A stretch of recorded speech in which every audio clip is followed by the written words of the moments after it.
السلام علیکم، کیسے ہیں آپ سب؟ نماز تراویح جو ہے وہ مرد عورت سب کے لیے بالاجماع سنت موقدہ ہے اور اس کا ترک کرنا جائز نہیں ہے۔ اور یہ خلفاء راشدین رضی اللہ تعالیٰ عنہم نے اس پر ہمیشگی اختیار فرمائی اور نبی کریم صلی اللہ تعالیٰ علیہ وسلم نے ارشاد فرمایا کہ میری سنت اور سنت خلفاء راشدین کو اپنے اوپر لازم سمجھو۔ اور خود حضور کریم صلی اللہ تعالیٰ علیہ وسلم نے بھی نماز تراویح پڑھی اور اسے بہت پسند فرمایا۔ مسلم شریف میں حضرت ابو ہریرہ رضی اللہ تعالیٰ عنہ سے مروی ہے، ارشاد فرماتے ہیں جو رمضان میں قیام کرے اور قیام وہ اس وجہ سے کرے، صرف اپنے ایمان کے لیے کرے اور ثواب کی طلب کے لیے کرے،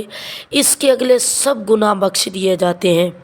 یعنی صغائر اس کے گناہ بخش دیے جاتے ہیں۔ پھر اس اندیشہ سے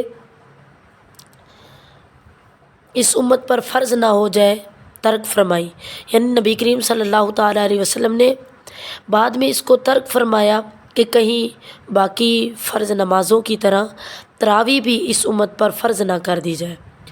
حضرت عمر فاروق رضی اللہ تعالیٰ عنہ رمضان میں ایک رات مسجد میں تشریف لے گئے اور لوگوں کو متفرق طور پر نماز پڑھتے پایا۔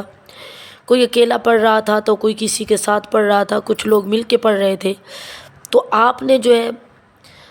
مناسب سمجھا کہ ان کو ایک امام کے پیچھے جمع کر دوں تو بہتر ہوگا، تو آپ رضی اللہ تعالیٰ عنہ نے حضرت ابی بن کعب رضی اللہ تعالیٰ عنہ کے ساتھ اکٹھا کر دیا۔ پھر دوسرے دن تشریف لے گئے، ملاحظہ فرمایا کہ لوگ اپنے امام کے پیچھے نماز پڑھتے ہیں، تو آپ نے فرمایا نعمت البدعۃ ھذہ، یہ اچھی بدعت ہے۔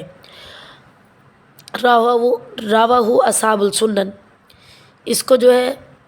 اصحاب سنن نے روایت کیا ہے، اور جمہور کا مذہب بھی یہی ہے کہ تراویح 20 رکعتیں ہیں، اور یہی حدیث مبارکہ سے بھی ثابت ہے۔ حضرت فاروق اعظم رضی اللہ تعالیٰ عنہ نے کے زمانے میں 20 رکعت پڑھی جاتی تھی اور آپ خود بھی 20 رکعت ہی پڑھا کرتے تھے۔ حضرت عثمان غنی اور علی المرتضیٰ شیر خدا کے عہد میں بھی یوں ہی تھا، اور حضرت عمر فاروق کے زمانے میں لوگ رمضان میں 20 رکعتیں پڑھتے تھے، اور اس میں کچھ لوگ جو ہیں 20 کے ساتھ 23 رکعت